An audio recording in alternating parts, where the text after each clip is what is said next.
propose tout d'abord de faire un zoom sur le SDIS, service départemental d'incendie et de secours.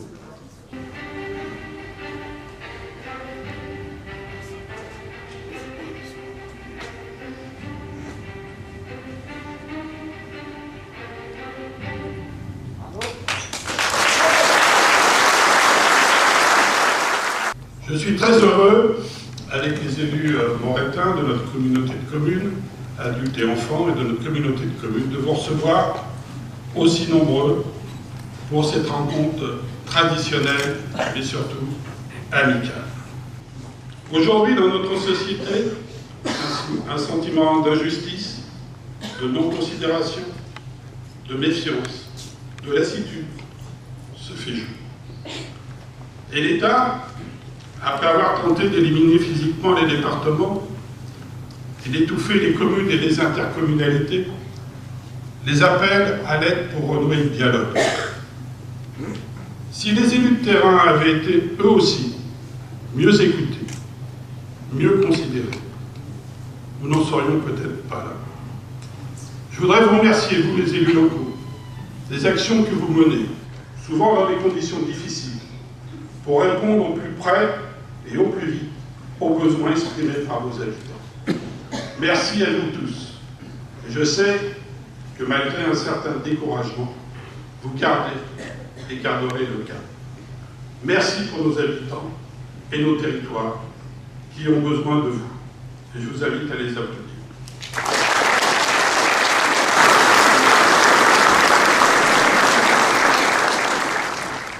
Le décès subit de Jean-Jacques Barbeau, auquel je rends hommage pour son engagement sans faille pour nos territoires. L'entrée à l'Assemblée nationale de Jean-Louis Thiriot, qui sera une voix de la Seine-et-Marne dans notre Assemblée nationale, ont fait le 13 juillet de votre serviteur, grâce ou à cause des élus départementaux, le président de la Seine-et-Marne. Merci à mes collègues de leur confiance. Fonction essentielle pour la cohésion des territoires, la vie quotidienne des 1 400 000 Seine-et-Marnais et Seine-et-Marnaises et l'avenir de notre département. Après 6 mois d'exercice, même s'il y a beaucoup de travail, beaucoup de responsabilités, je peux vous dire, entre nous, que je m'y sens pas mal, même bien. Cette élection a modifié l'organisation politique de notre commune nouvelle. Merci à Didier Limoges d'assumer la fonction de maire. Sachez qu'il l'exerce avec compétence et volonté. Et je sais que ce n'est pas facile tous les jours. Et je crois qu'on peut l'applaudir pour la...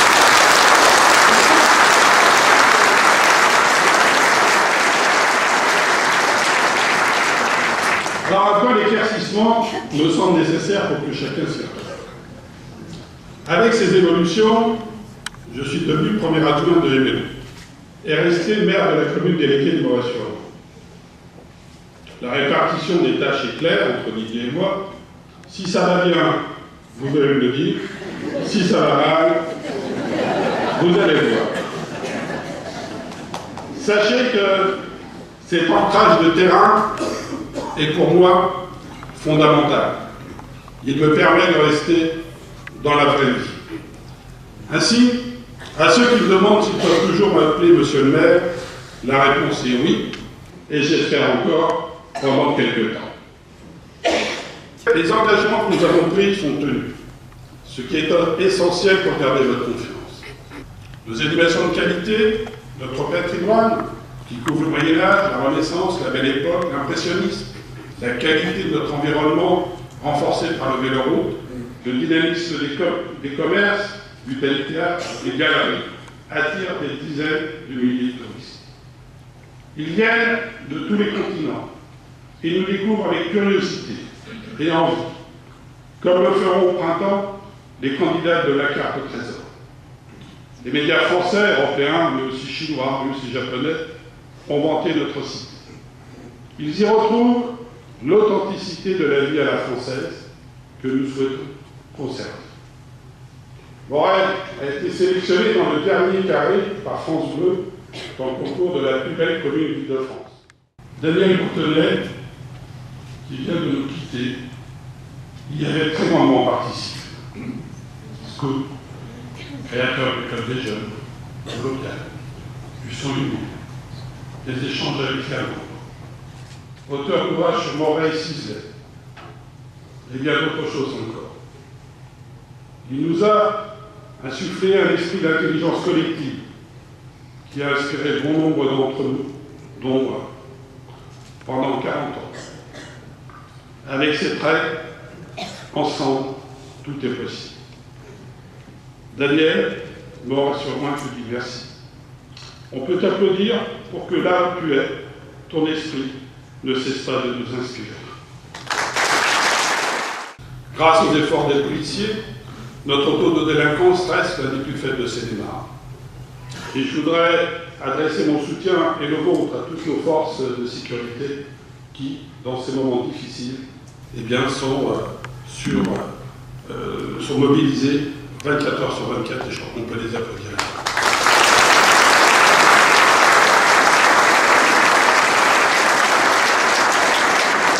Merci à nos pompiers qui, sous le commandement du lieutenant Meunier, sont appréciés pour leur compétence et leur efficacité. On l'a vu tout à l'heure dans ce film. À la maison de retraite Arthur Verne, les travaux de restructuration subventionnés par le département pour un montant de 11 millions d'euros ont débuté. Grâce à l'investissement de tous, à l'aide très précieuse de notre sous-préfet, de notre député, de notre communauté de communes, et celle du département et de la région. Je voulais en particulier remercier Sylvie Monchecourt, notre conseillère régionale locale, qui défend nos projets de façon très forte et avec une grande réussite. Merci, je crois qu'on peut l'applaudir également.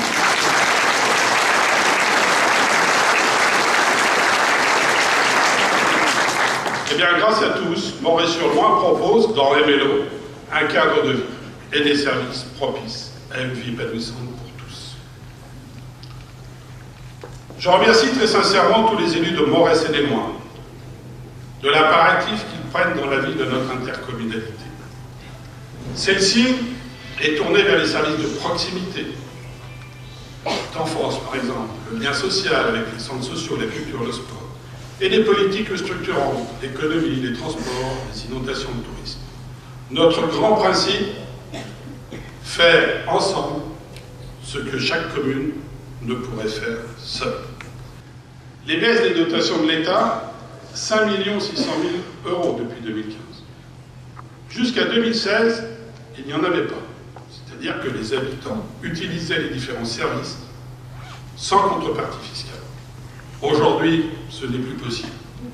Aussi, je remercie les différents gouvernements de devoir vous imposer de quelques dizaines d'euros par an. Bonne nouvelle, il n'y aura pas d'augmentation dans les années à venir, voire peut-être même des baisses. Les ventes de terrain issues de l'extension du pôle économique des Renardières se poursuivent.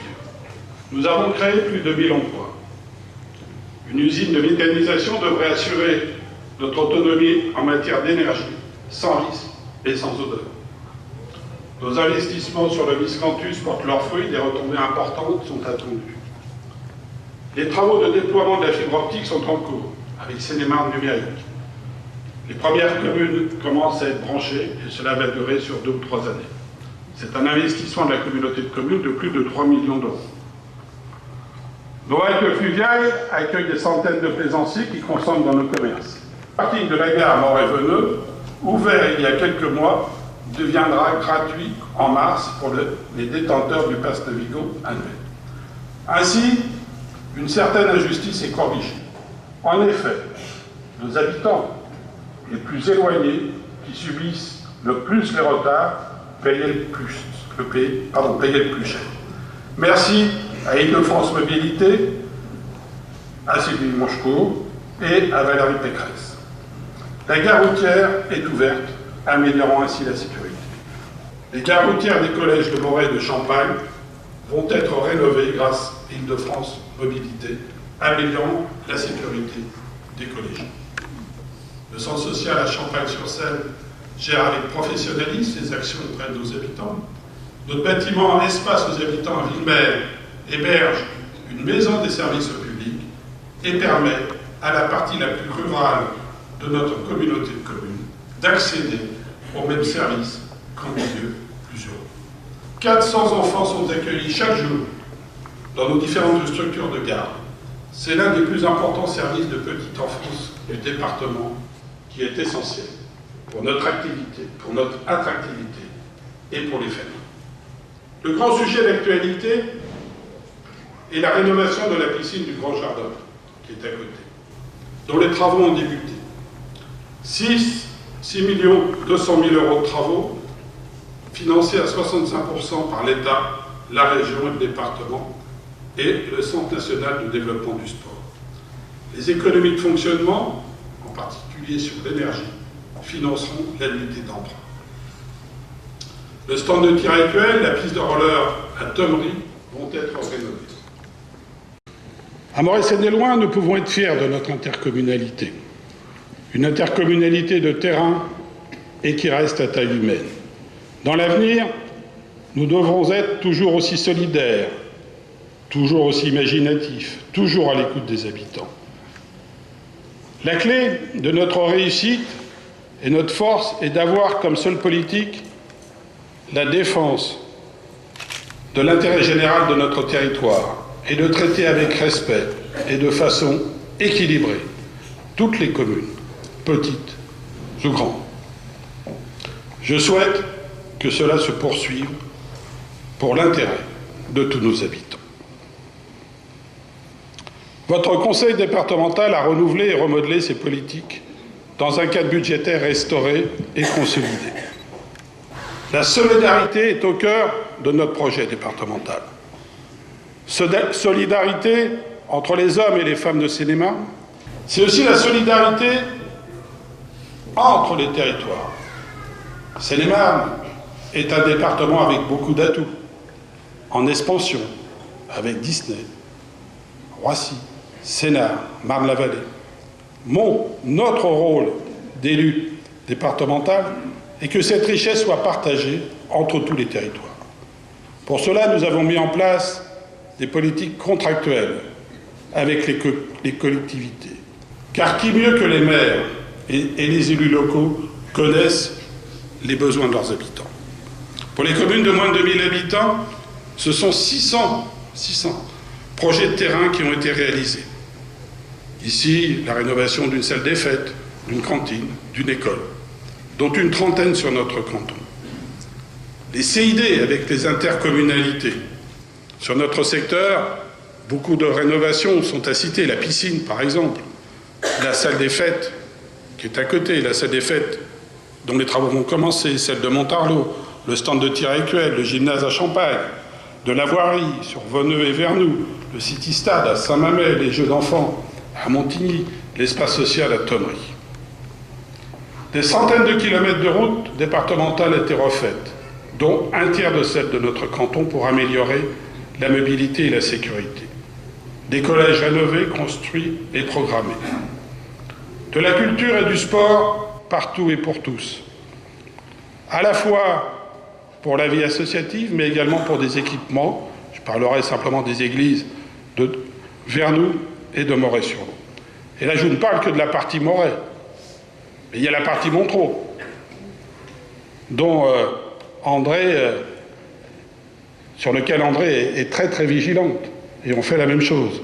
Et je voulais en profiter pour la remercier, à la fois de son investissement sur notre canton, mais également parce qu'elle a accepté d'être ma vice-présidente en charge des ressources humaines.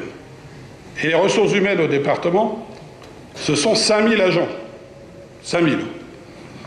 Et donc, elle le gère, je dirais, de main de maître. Et ça me permet d'être reposé sur ce sujet. Donc, un grand merci à toi, André.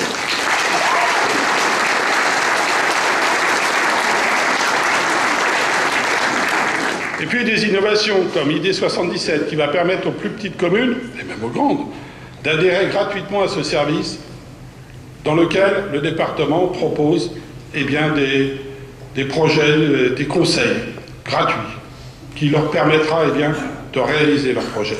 C'est l'élément d'attractivité qui crée une synergie entre le tourisme, la culture, l'économie et le marketing territorial. En 2019, le conseil départemental sera bien évidemment aux côtés de l'ensemble des Seine-et-Marnaises et des Seine-et-Marnais, à vos côtés, et aux côtés de tous les élus locaux, pour faire ensemble de Seine-et-Marne une terre de solidarité, de dynamisme et d'ambition. Mon engagement est celui de mes différentes équipes, qu'elles soient à Moret, qu'elles soient à l'intercommunalité, qu'elles soient au département, et je les remercie toutes très sincèrement. C'est celui de l'humanisme, de l'écoute, du respect des personnes et des engagements pris. Celui également de la vérité, de l'intérêt général, mais aussi celui des initiatives et de l'action. Dans ces moments de fracture sociale et territoriale, de perte d'identité, de perte de confiance, le retour à des principes de base, la proximité, l'écoute du terrain, le retour au bon sens, comme le disait Georges Clemenceau. Il faut d'abord savoir ce que l'on veut, ensuite avoir le courage de le dire, et enfin avoir l'énergie de le faire. Ce retour au bon sens, que certains avaient voulu abandonner pour un utopique nouveau monde, me rend optimiste pour notre pays et toujours aussi combatif pour nos valeurs. Je sais que vous l'êtes aussi. Optimisme et bonheur, c'est ce que je vous souhaite en 2019 pour vous, vos familles et ceux qui vous sont chers. Très bonne année à vous.